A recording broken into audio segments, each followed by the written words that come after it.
Ever get that feeling, scrolling through Instagram and suddenly, bam, you're drowning in love advice. Mhm.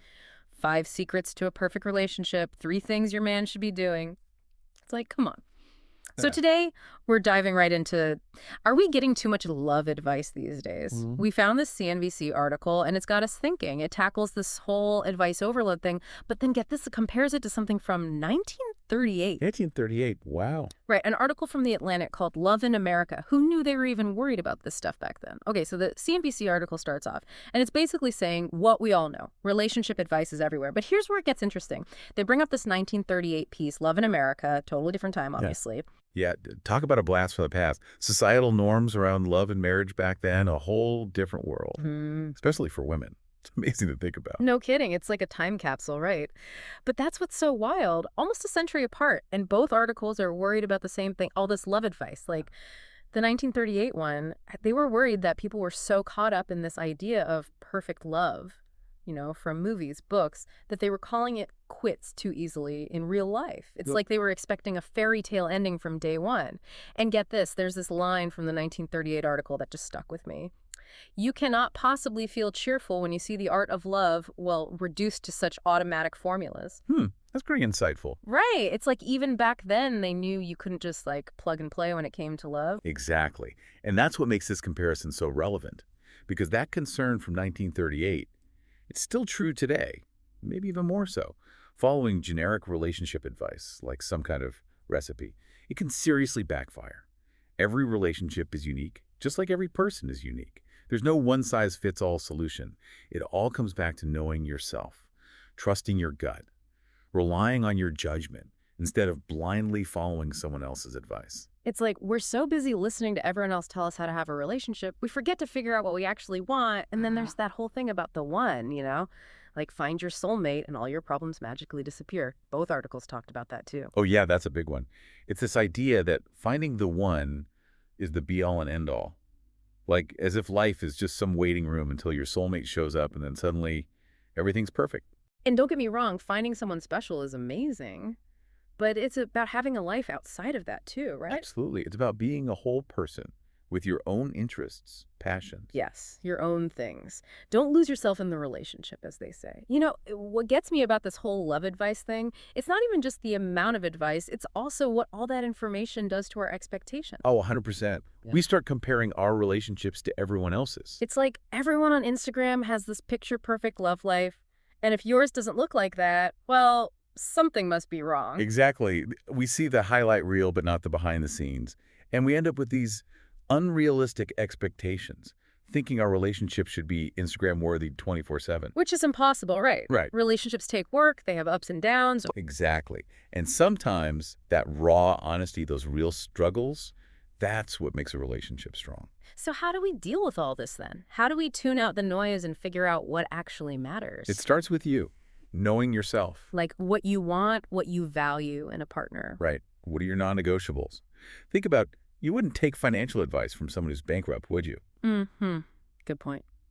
So why take relationship advice from someone just because they have a lot of Instagram followers? It's like maybe we should be looking inward a little more, trusting our own judgment. Exactly. Trust your gut.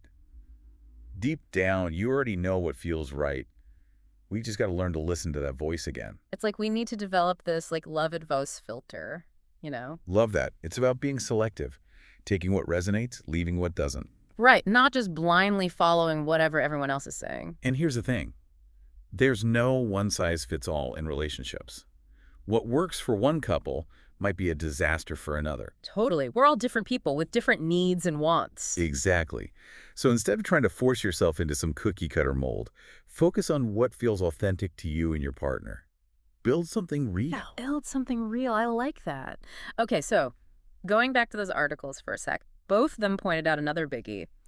The whole finding the one will solve all your problems thing. Oh, yeah, that's a dangerous one. Right? It's like find your soulmate and suddenly life is perfect, which, let's be honest, is not how it works. Not even close. Yeah. Of course, a loving partner can bring so much joy and support, but it's dangerous to put that kind of pressure on one person to be your everything.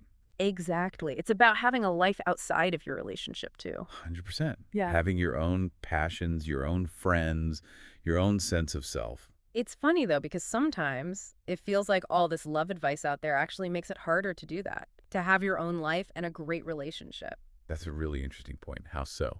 Well, it's like all this advice, it can be so focused on the doing, do this, say that, go on this kind of date.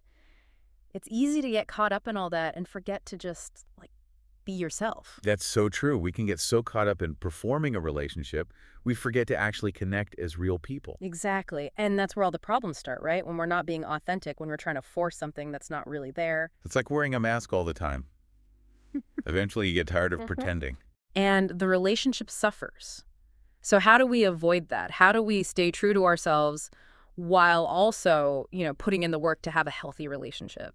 That's the million-dollar question, isn't it? Yeah. And honestly, I think it starts with self-awareness. It Yeah. really is. It's like before you can even begin to build a healthy relationship with someone else, you have to know who you are, what you want out of life. Right. And maybe what you want in a partner, too. Exactly. And those wants, those needs, they might change over time.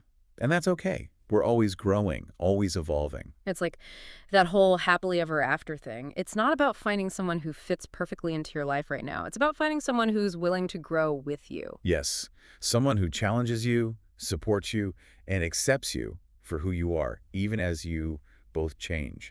So I guess what we're saying is maybe the best love advice isn't about following some strict set of rules. Right. It's about tuning out all that external noise and listening to your own inner voice. Trusting your gut. Exactly. It's your love story. Write your own rules. I love that. And remember, there's no one right way to find love. But there are a million ways to build a happy and fulfilling life, whether you're single, in a relationship, or still figuring things out. So good. Well said. Well, there you have it, folks. It's not about silencing all the love advice out It's there. out there, that's for sure. Oh, it's definitely out there. But maybe it's more about, like, taking it all with a grain of salt. A big grain. Right. Be open to learning, but don't be afraid to trust your instincts, too. And remember, your relationship is unique. Your journey is unique. So go out there and write your own love story.